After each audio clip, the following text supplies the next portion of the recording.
I had two best friends over there, one in the artillery units that I often served with, and one in the infantry company that I served a lot of time with.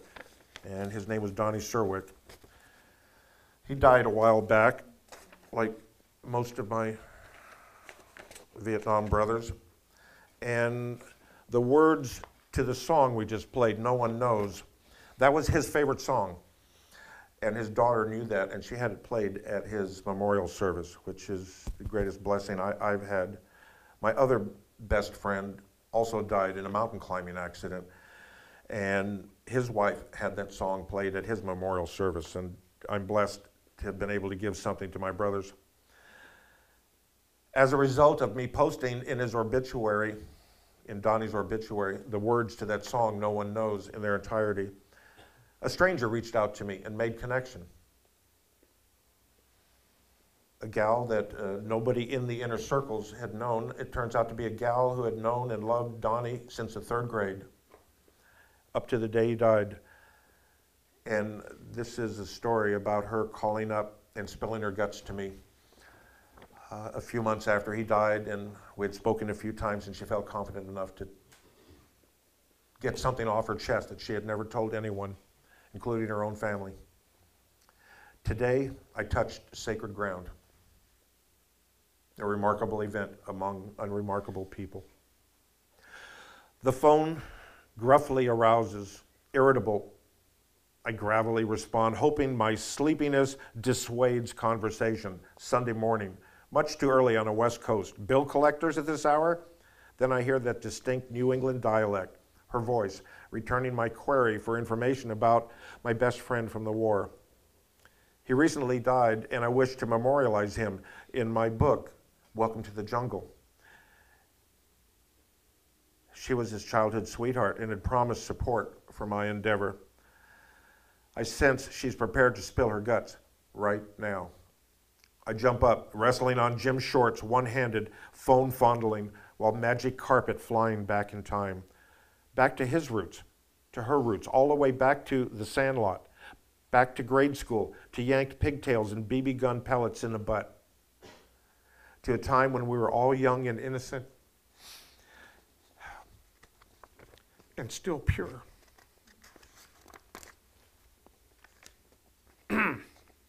It happens.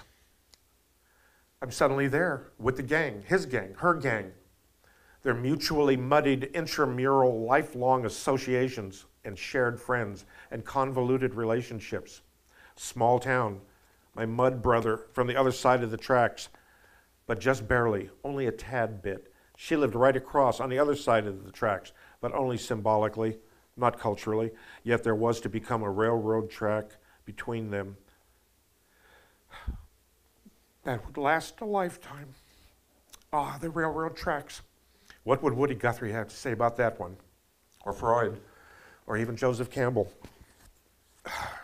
She bears her mind, then her heart, and eventually her very soul. I begin to see, to experience, to grok my friend as never before. My prepared questionnaire sheet, long since pushed aside, tear-filled paper towel in hand, the phone drones on like a voice from the spirit world, like the voice of an angel, my buddy's lifelong angel, detailing a story of unrequited love. And I come to know my friend in a new light, a new fondness floods over me, enamors me, fills me. I love him now more than ever. What a man.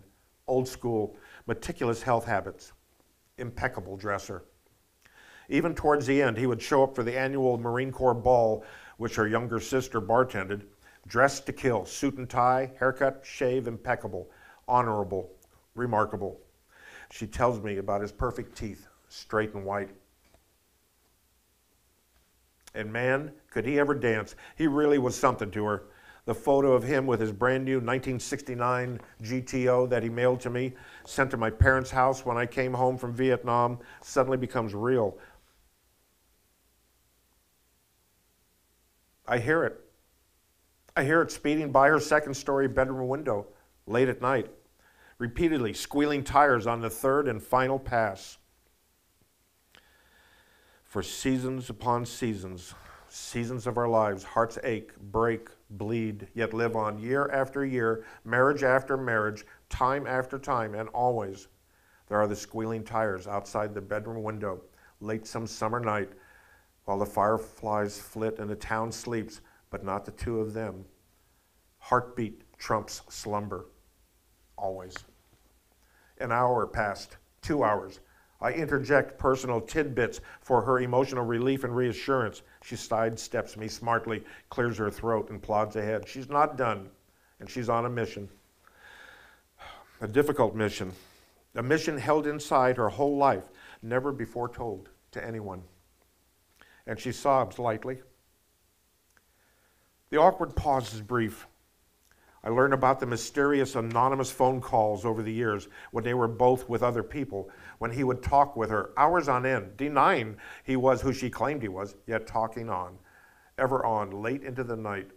The note he passed her in high school telling her he loved her. And the late night roustings when he and his friends would jump her dad's fence and dive in the swimming pool, causing her dad to chase off the hooligans. But she knew it was him, always him.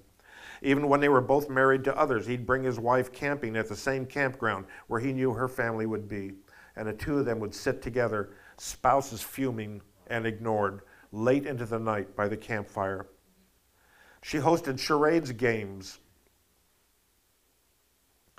with couples coming over, and he would come with his girl just to be around her. Just before he left for Nam, he visited her often with his green Honda 350 motorcycle. He was saying goodbye, and he listened to Leaving on a Jet Plane by Peter, Paul, and Mary, and it indelibly etched a transition point for them both. When he returned, he was still the same, but different. The same white brushed teeth in the mornings, but different blue eyes. She was the very first person he visited upon his return from the war. I tell myself, right on, man. I am now right there with him, with my mud brother. I'm pulling for him, for them, but it's not meant to be. She sobs again. Softly at first, then gradually breaking down. I silently partner with her in shared sorrow and the knowledge of a love forever lost. She continues telling me of her lifelong recurring dream, a dream wherein they both finally come together and legitimately live together, maybe even married, maybe even have kids. Always the same dream and always the same result. Denied. Now that he's dead, she no longer experiences those dreams anymore. Then she pulls herself up and regains composure. She closes with, "Oh, Mark, why couldn't I have gotten together with him? Why did he and I never have a chance to be together? All those times, all those years, all those opportunities. Oh, there were times, brief but wonderful times. Times when he and I stayed the night together, close and kind, and always. Mark, I'm telling you the truth. Always, he'd jump out of bed very first thing in the morning and go brush his teeth. Those bright white teeth. Before I could even have a morning peck. And his eyes, those deep blue eyes, that later in life showed so much pain and loss and emptiness. Why couldn't I have been there for him at the end? Could I have made a difference? I'll never know, but I'll always wonder."